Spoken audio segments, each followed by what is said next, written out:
Cultural relativism.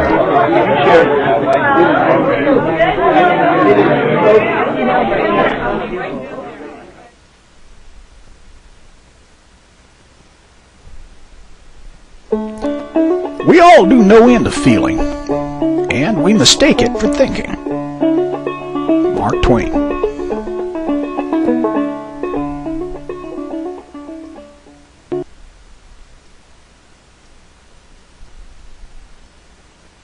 Subjective, intersubjective, and objective claims.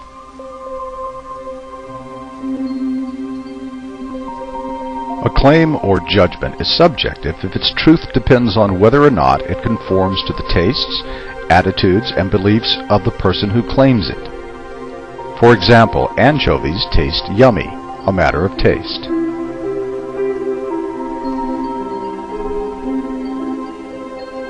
A claim or judgment is intersubjective if its truth depends on whether or not it conforms to the beliefs, attitudes, and conventions of the group to which the claimer belongs. For example, it's rude to belch at the dinner table, which is a matter of custom.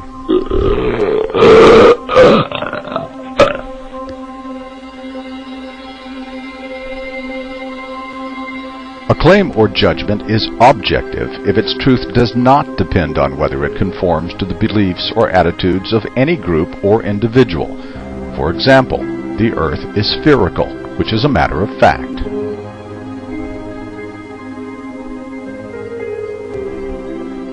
Ethical relativism is the view that all moral claims are intersubjective.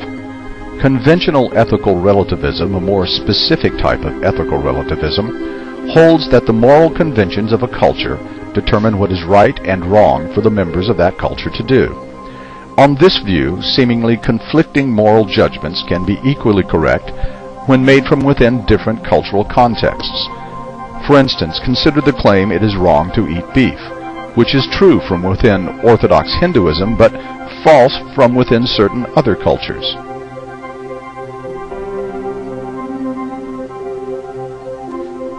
This type of relativism claims that moral reformers are simply misguided and that moral progress is impossible.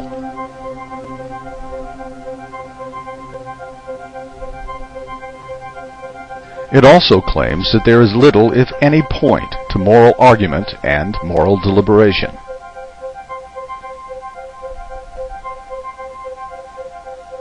Cultural relativism is the claim that different cultures have different moral codes.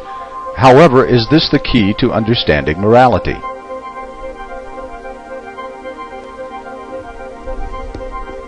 Cultural relativism says that there are no independent standards by which to judge correct or incorrect actions. All standards are in fact culture-bound.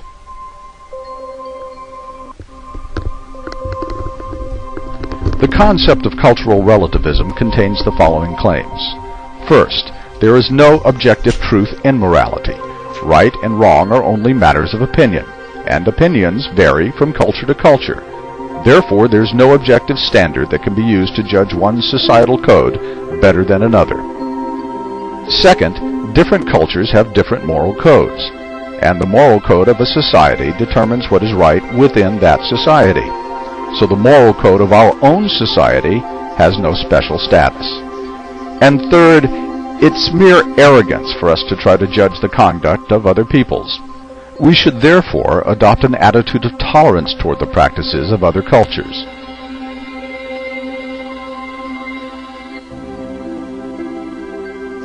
Is this a sound argument? Does it necessarily follow that just because people disagree that there is no objective truth?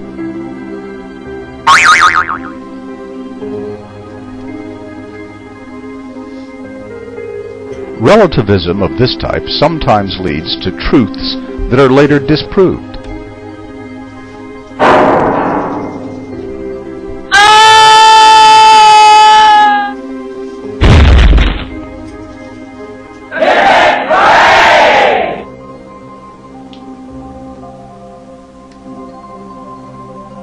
Can we take cultural relativism seriously? If we did, we could no longer say that the customs of other societies are morally inferior to our own, and that means any customs.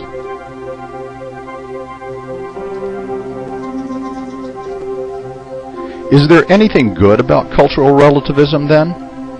Well, yes, we become more tolerant of other people, and we realize that we may be blinded by our own cultural prejudices.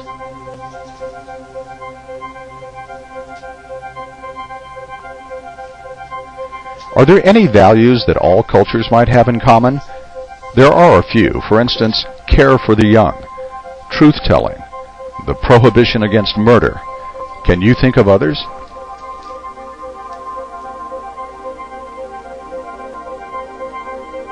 If we were to try to develop a culture-neutral standard of rightness, what might that be like?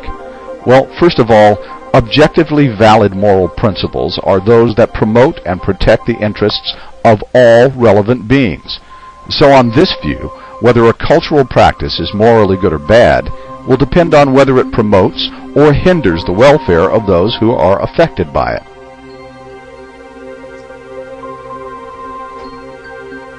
Ethical subjectivism is the idea that our moral opinions are based on our feelings and nothing more. There is no right or wrong, only expressions of our feelings. Therefore, we can't judge another's opinion as being wrong or right, since it's merely an opinion and nothing else.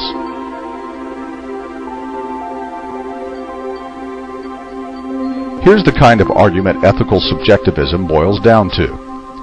Using sex to sell products is morally acceptable, in my opinion. Or using sex to sell products is morally unacceptable, in my opinion. Since both are statements of opinion, neither can really contest the other.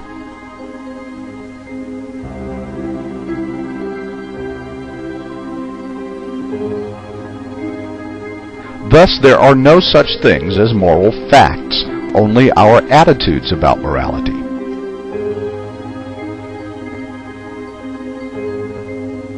The problem is that this argument assumes only two possibilities. One, there are moral facts in the same way that there are facts about stars and planets.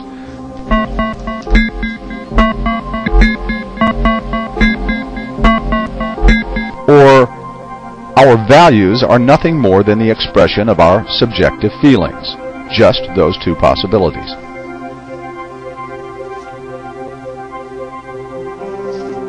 The problem is that this argument overlooks a crucial third possibility. Moral truths are in fact truths of reason. That is, a moral judgment is true if it's backed by better reasons than the alternatives.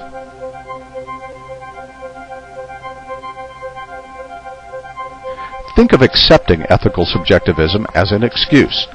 We don't usually allow people to do things simply because they feel they're right. We want reason.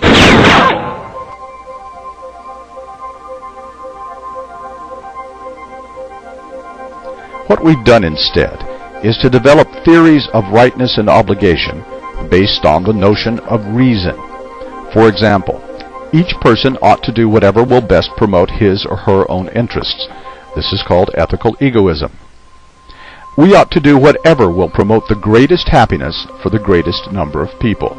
This is called utilitarianism. Our duty is to follow rules that we could consistently will to be universal laws. That is, rules that we would be willing to have followed by all people in all circumstances. This is Kant's moral theory. And we ought to strive to develop a good character. This is what's known as virtue ethics.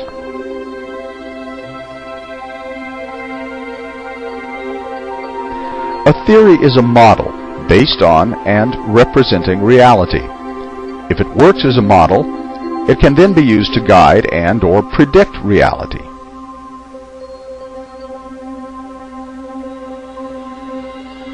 Some of the ethical theories we'll be looking at will be consequential theories and non-consequential theories, social contract theory, and virtue or character ethics.